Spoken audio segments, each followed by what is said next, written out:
Hello दोस्तों, आपके अपने चैनल लकी स्टडी वन दोस्तों आपको बहुत बहुत स्वागत है।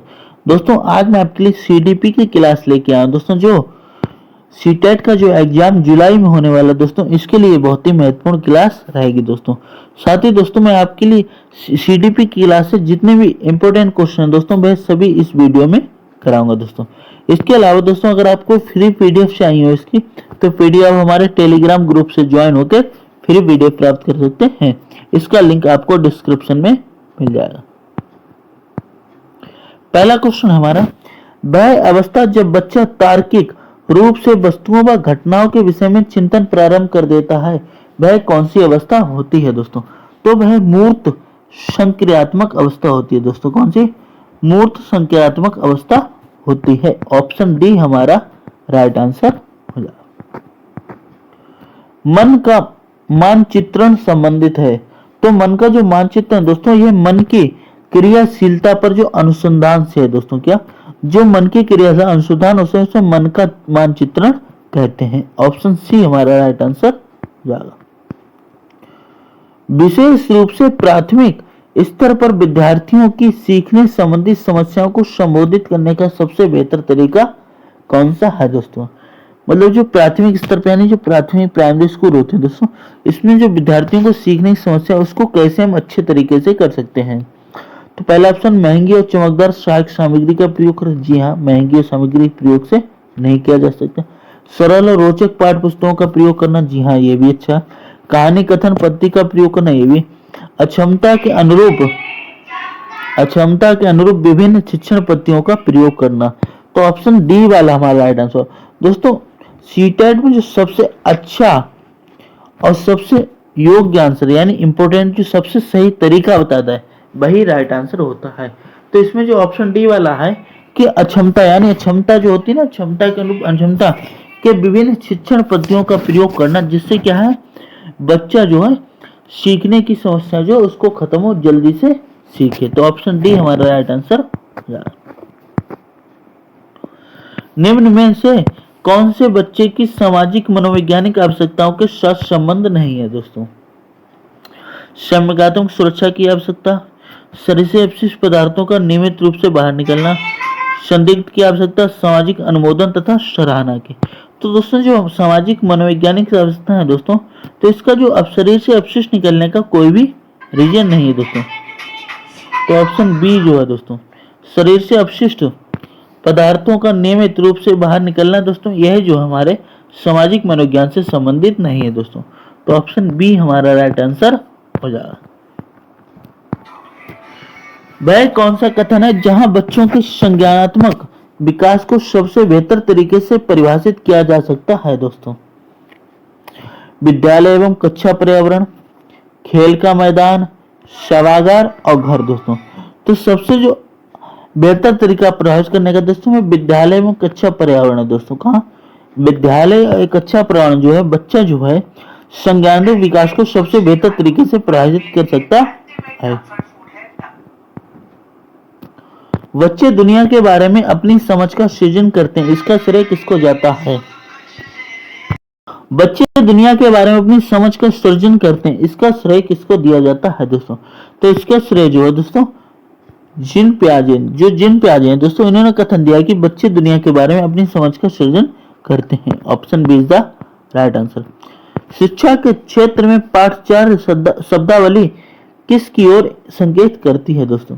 तो दोस्तों यह जो विद्यालय का जो संपूर्ण कार्यक्रम होता है जिसमें विद्यार्थी प्रति अनुभव करते हैं, यह हमारे शिक्षा क्षेत्र के पाठ्यचर्या की शब्दावली की ओर है। तो ऑप्शन ए हमारा राइट आंसर हो जाएगा। निम्न में से किसने कहा है कि शिशु अपने एवं अपने संसार के बारे में अधिकांश बातें खेल के माध्यम से सीखता है दोस्तों? तो स्ट्रेंग ने कहा। किसने कहा? स्ट्रेंग ने कहा है। Option D is the right answer.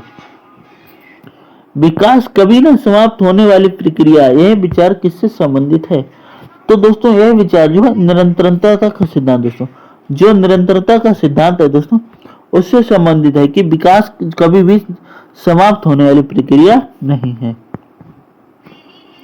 निम्नलिखित में से किस अवस्था में बच्चे अपने समवयस्क समूह के सक्रिय सदस्य हो जाते हैं दोस्तों? तो तो ये किशोरावस्था में दोस्तों, कब? किशोरावस्था में। जब बच्चा किशोरावस्था में पहुंचता है दोस्तों, हाँ किशोरावस्था में पहुंचता है, तब बच्चा जो है अपने संवेक समूह यानी अपने संवेक यानी समूह होता है उसके दोस्त होते हैं, उसमें सक्रिय सदस्य हो जाता है। बच्चों के बौद्धिक विकास की 4 विशिष्ट अवस्थाओं की पहचान की है। ये किसने की है दोस्तों? तो ये जीन पियाजे द्वारा की गई। किसके द्वारा? जीन पियाजे के द्वारा की गई है। तो ऑप्शन बी हमारा राइट आंसर होगा। वह स्तर जिसमें बच्चा किसी वस्तु या एवं घटना के बारे में तार्किक रूप से सोचना शुरू करता है, क्या कहा जाता है? तो दोस्तों इसे मूर्त क्रियात्मक अवस्था कहते हैं। क्या कहते हैं?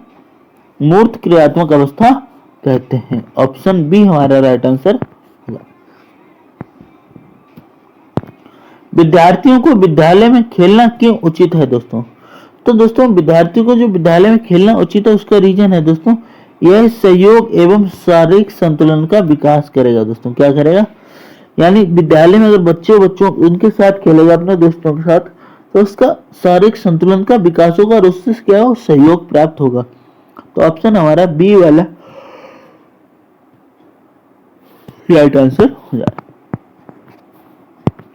परिवार एक साधन है। परिवार क्या का साधन है? तो परिवार एक अनौपचारिक दोस्तों, अनौपचारिक शिक्षा का साधन है। Option A is the right answer. और जो औपचारिक शिक्षा होती है दोस्तों वह हमें विद्यालय से प्राप्त होती है। कहां से? विद्यालय। यानी जो औपचारिक शिक्षा है दोस्तों ये हमारे विद्यालय से प्राप्त होती है। एक शिक्षक विद्यार्थियों में सामाजिक मूल्यों को विकसित कर सकता है दोस्तों। क्या? एक शिक्षक विद्यार्थियों के सामाजिक मूल्यों को विकसित करता है यदि वह आदर्श रूप से बर्ताव करे। कैसा करे? आदर्श रूप से बर्ताव करे। तो option C is the right answer. एक शिक्षक के लिए सबसे महत्वपूर्ण क्या है?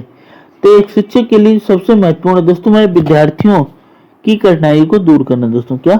विद्यार्थियों को कठिनाई को दूर करना, यह एक शिक्षक के लिए सबसे महत्वपूर्ण है दोस्तों। Option C is the right answer. बचपन का सांप्रतिक दृष्टिकोण की मान्यता है दोस्तों।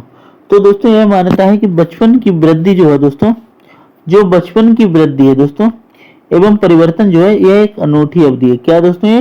यह एक अनूठी अवधि है। Option D is the right answer. असंगठित घर से आने वाला बच्चा सबसे अधिक कठिनाई को अनुभव कब करेगा दोस्तों? जब वह स्वतंत्र अध्ययन में होगा दोस्तों। क्या होगा? स्वतंत्र अध्ययन में होगा दोस्तों। तो वह जो है असंगठित घर से आने वाले बच्चे के अधिक कठिनाई को अनुभव करेगा जब वह स्वतंत्र अध्ययन में होगा। Option D is the right. चरित्र का विकास होता है इच्छा शक्ति द्वारा होता है, नैतिकता द्वारा होता है, बर्ताव एवं व्यवहार द्वारा होता है। तो जो चरित्र का विकास है उपरोक्त सभी के द्वारा होता है, ये सभी।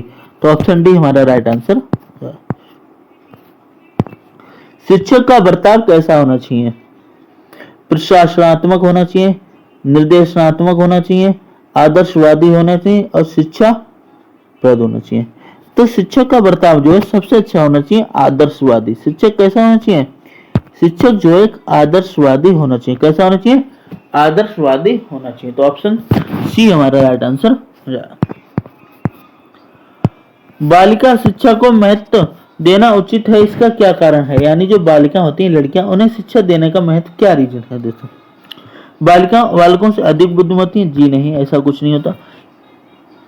अतीत में बालिकाओं को बुरी तरह से विभेदित किया जाता था? जी नहीं, इसका भी रीजन नहीं है। किसी सामाजिक परिवर्तन के नेतृत्व में केवल बालिकाएं समर्थ हैं? जी हाँ, बालिकाएं बालकों को से अल्पसंख्यक? जी नहीं है। हमें उचित आंसर देखना है, तो उचित आंसर है दोस्तों ऑप्शन सी वाला कि किसी सामाजिक परिवर्तन के नेतृत्व में केवल बालिकाएं समर्थ हैं। यानी अगर हमें सामाजिक परिवर्तन लाना है तो सभी को क्या करना है? शिक्षित करना।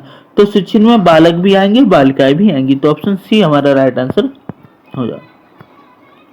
यदि कोई विद्यार्थी आपका सम्मान नहीं करता है तो आप क्या करेंगे दोस्तों? उसे डांटेंगे, उसकी उपेक्षा करेंगे, परीक्षा में कम? जी नहीं, परीक्षा में हम अंक कम नहीं, उसकी उपेक्षा भी नहीं करेंगे, वह खराब है, उसे डांटेंगे भी नहीं। तो यहाँ पे एक भी ऑप्शन सटीक नहीं हो रहा। तो ऑप्शन डी इनमें से कोई नहीं। अगर यहाँ पे होता है कि हम बच्चों को क्या उसे समझाएंगे या उसे समझाएं कि बड़ों का आदर करना चाहिए, कैसे व्यवहार करना चाहिए, तो हम सही आंसर लगाते, लेकिन इसमें एक भी ऑप्शन सटीक नहीं है।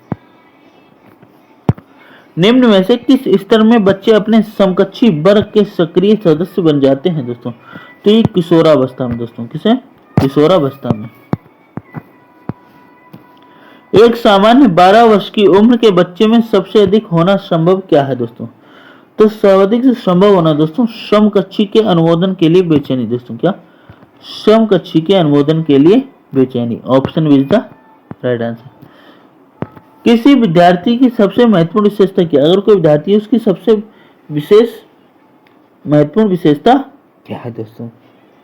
उत्तरदायित्व की अनुभूति, आज्ञाकारिता, सहभागिता, ईमानदारी। तो सबसे जो महत्वपूर्ण विशेषता है आज्ञाकारिता है दोस्तों। अगर बच्चा आज्ञाकारी होगा दोस्तों तो वह सबसे अच्छा बच्चा माना जाएगा।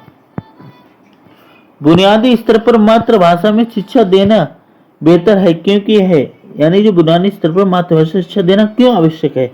क्योंकि दोस्तों जो बच्चा प्राकृतिक वातावरण रह रहा होता है दोस्तों, तो उसने कैसी अभी तक भाषा बोली होती, उसने अपनी मातृभाषा ही बोली। मातृभाषा मतलब जो उसकी माँ सिखाती है उसके परिवार में होती है, तो वह मातृभाषा कहलाती है। तो प्राकृतिक वातावरण बच्चों को सीखने में सहायता करे। तो जो मातृभाषा सीख के आया, अगर वही भाषा उसे सिखाई जाए तो वह क्या होगा? जल्दी सीखेगा। क्या करेगा? जल्दी सीखेगा। तो ऑप्शन सी बी हमारा राइट आंसर हो जाएगा।